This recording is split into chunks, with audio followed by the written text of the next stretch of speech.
The following program is intended for mature audiences. A democratic republic of sports. The Sportsocracy with ESPN Asheville hosts Tank Spencer and Jeremy Greene. And welcome back into the Sportsocracy. I'm Tank Spencer. Jeremy Greene is alongside, and we are in the Ingalls studio. Low prices, love the savings. 2022 7-round mock drafts. Post-Senior Bowl continue here in the Sportsocracy. Hit that subscribe button so you get all our team-by-team content throughout the Draftmas season. And we continue here with the Detroit Lions. The Detroit Lions have the number 2 overall pick in the upcoming draft, and everybody wants to know, when will they take a quarterback? Not at the top 2, though. Definitely not. With the number 2 pick, Aiden Hutchinson, edge rusher out of Michigan. I can't figure out how this doesn't happen. I mean, this is where he wants to play. This is where he's from. It just makes all the sense in the world. And, you know, I hear the smoke screen of, oh, they're not in love with him. Nobody's in love with him. But he's the safest player in this draft. Oh, but the Georgia tape was bad. Yeah, because Georgia's way fucking better than Michigan is. I mean, it is what it is. He's a very good pass rusher. Got drastically better against the run in his last year. Was on the Bruce Feldman list, the freak list, at 2. 6'6", 265, probably going to run about a 4.58, 4.63, somewhere in there, 40. If he ran, which I don't think he will. I mean, I will tell you exactly about Aiden Hutchinson. I had a scout in the NFL tell me this verbatim, and it is the best way I've heard it described. I doubt he'll be a home run, but I don't see any way he's less than a stand-up double. Can't tell you he's going to be a Pro Bowler. He's not Bosa level. He's not Myles Garrett level. Nobody in this draft is. The high side of this draft is just not very good. And I know that people are going to ask this question, would Detroit trade down? Yeah, if they could find a partner. Every team in the top 5 would trade down if they could. Personally, I would, on a sheer talent standpoint, I would like Kyle Hamilton better. But he's not at as premier of a position. I don't know exactly how he fits in the NFL because I think he's too big to be a safety, and he probably fits in at linebacker, and it's hard to take that at 2. This is a kid that is very – and look, I'm not trying to say that the merchandising or the aesthetic or anything like that plays in here, but it kind of does. Michigan kid, blue-collar kid, fits the Dan Campbell scheme, and it's a position you don't have to worry about for 10 years. Aiden Hutchinson at 2, I can't figure out a way that it goes any other way. All right, they have another first-round pick. This is from the Matthew Stafford trade. They get the 32nd pick in the draft. 2 first-rounders, 2 bell rings. Here you go. Here's your quarterback, Carson Strong out of Nevada. Here's the thing. That 32nd pick is very valuable, and now that's a pick that could end up being traded because you get the 5th-year option on a player that you take at the very end at the first round. If they can't find a trade partner. In the first mock draft, I don't do any trades. So I can't factor in what they would do if somebody traded. If they sit at 32, it makes all the sense in the world to me to take a kid in Carson Strong that I do think 2 years from now can be a very good starting quarterback in the NFL. Is he going to be a Pro Bowler? No. But he has a good arm. Really good arm. Okay, he's not mobile. Whoop-de-doo. Neither was Tom fucking Brady. Neither was Peyton Manning. I don't know why that's all of the sudden become such a deal breaker. There are good quarterbacks that don't move. And I think Carson Strong's one of them. To me, Carson Strong is exactly what you were sold that Jordan Love would be. Very good arm talent, needs to sit and learn for a year in an NFL system. Here's the thing. Jared Goff's going to be starting quarterback of the Lions next year regardless of what. I don't give a damn who you take. Yeah. Carson Strong can sit behind him, learn for a year, learn a little touch. He doesn't really have more than one speed. It's all fastball. That works at Nevada. It doesn't really work in the NFL. I would really like this pick personally because this is an ideal scenario. Detroit knows they're not a contender next year. You were a year away from being a year away a year ago. This plays into that. Keep building talent, and I think Carson Strong can be a starting quarterback in this league. All right, the first of two picks in the second round for the Detroit Lions. The first one comes at the top at number 34 overall, and they get Andrew Booth Jr. out of Clemson. This unwinds a mistake. Jeff Okudah was a mistake. Mm-hmm. He's a bust, period. He's been bad. And so has every cornerback Detroit has drafted. Well, and I don't 100% agree with that. What's his name? Warrior, whose name I never can pronounce. Right. There's been some. Has he graded well? No, but I think he's drastically better than Jeff Okudah. It's not even close. And this is just one where you unwind that. All right, Okudah was not drafted by this front office. They are not beholden to him in any way. Andrew Booth is a kid that I think can be a number one corner in this league. The thing that scares me and has scared me the entire time, he was beat at times at Clemson on plays that didn't make any sense to me. I don't know if it was schemed that way or if he just made poor decisions. I have said he's the player I would most like to see on a whiteboard explaining how the NFL game is played, because that is the biggest thing I'm worried about with him, is his football IQ. It could 100% be a scheme thing. Wouldn't shock me in the least. Very fluid, plays the ball really well.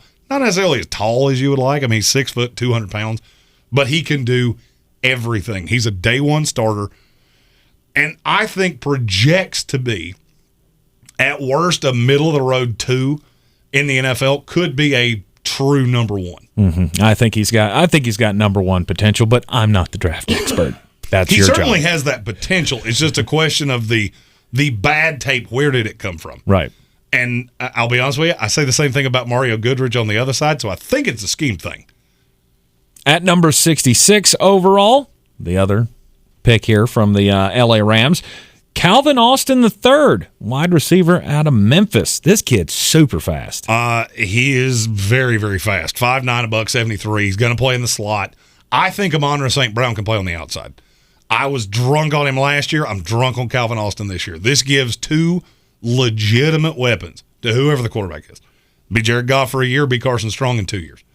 Calvin Austin blew up the Senior Bowl. He was incredible. Did not have the greatest game, but he screamed up draft boards. He is Tyreke Hill fast. I mean, this is probably the fastest player in this draft. Mm-hmm. Very shifty. Not as much of a deep threat as you would like him to be, and he's going to have to add bulk. Then again, I said the same thing about Tyreke Hill, and, well, it didn't seem to bother him much. Now, did it? When you're this fast and you're this good of a route runner, just generate touches for this kid. You get the ball in his hand, good things will happen. And that's the kind of player that the Detroit Lions need. At number 97 overall in the third round, there's another Georgia defensive player. There's a lot of these in this draft. It seems like every team got at least one of them. Yeah. Channing Tindall, linebacker. And this is without a doubt the rawest Georgia player, but he might have the highest upside. Mm-hmm. 6'2", 225. I think he'll have to add some bulk to the frame to play linebacker in the NFL. 5 years ago, he'd have been a safety. Now, not quite a thing. He is ridiculously fast. Like, may challenge Micah Parsons fast. And I just look at this and go, the defense is not going to be good regardless. But this is a player you can get snaps. Because that's what I really want to see. Do you have any idea how many snaps he played at Georgia? No. 686. That's it. So this kid's just super raw, but he's a good cover linebacker. He's a good pass rusher. He's a good tackler. The thing that makes me nervous, he's a little small. But in Detroit, you have time to bulk him up, and he could end up being one of the steals of this draft. Mm-hmm. These are the kind of players that Detroit needs to draft. And they did a good job of that last year, and I think they're going to do a good job of that this year. All right, no pick in the fourth round for the Detroit Lions. They got one pick in the fifth. I got a bunch after that. 176 overall in the fifth round. Cole Strange. He's a center out of UT Chattanooga. And at this point, you're just trying to add talent. The Lions' offensive line is the strength of this team. They have one of the better young lines in the league, and none of them are getting paid except Taylor Decker. Now, you got to have depth, and I feel like Cole Strange is 2 years away. There are a lot of people that got intoxicated by him at the Senior Bowl. Mm-hmm. The body frame is really easy to fall in love with. It's a very smooth mover, good feet, really good feet. It's the technique and the level of competition. I think he needs to come in and be your sixth lineman for about a year. And then injury, poor play, it could be any range of things. He projects as a starter 2 years from now. And he shouldn't be on the board here. And this sticks with my mantra with the Lions of you have to add talent. I don't really give a damn what position it's at. The Lions were at a talent deficiency to practically every team they played last year. So you add good players. That is the Rams' way, which is where Brad Holmes came from, and they continued that with Cole Strange. In the 6th round at 179 overall, Ioma Iwanzarike. Yeah, this kid is hyper raw. But he's 6'6", 220, and is probably going to run a sub 540. And can play defensive end, can play defensive tackle. You can move him all over the place.